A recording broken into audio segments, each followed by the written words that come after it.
Alhamdulillah lah, sedikit sebanyak membantulah bagi kami golongan D40 ni. Dari sumbangan yang disalurkan dapat membantu saya membeli barang yang keperluan dapur untuk keperluan bulanan. Terima kasihlah pada kerajaan sekarang ni. Kalau boleh lebihkan lagi sikit. Kos sara hidup sekarang ni dah meningkat, barang semua dah mahal.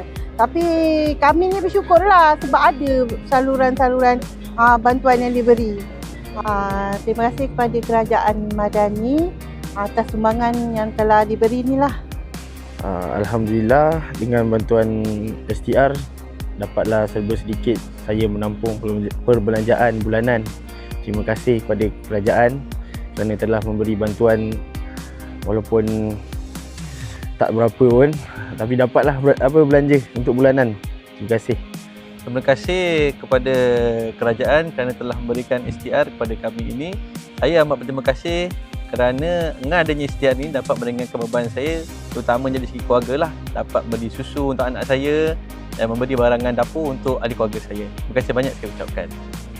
Alhamdulillah, dengan bantuan STR ni sedikit sebanyak dapatlah mengurangkan sikit bebanan lah kan.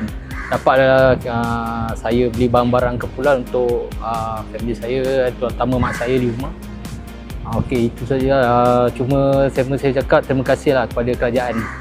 Walaupun benda tu tak adalah kata sebanyak, tapi dapatlah mengurangkan bebanan yang dihadapi dengan ekonomi sekarang kan. Syukur alhamdulillah lah. Terima kasih.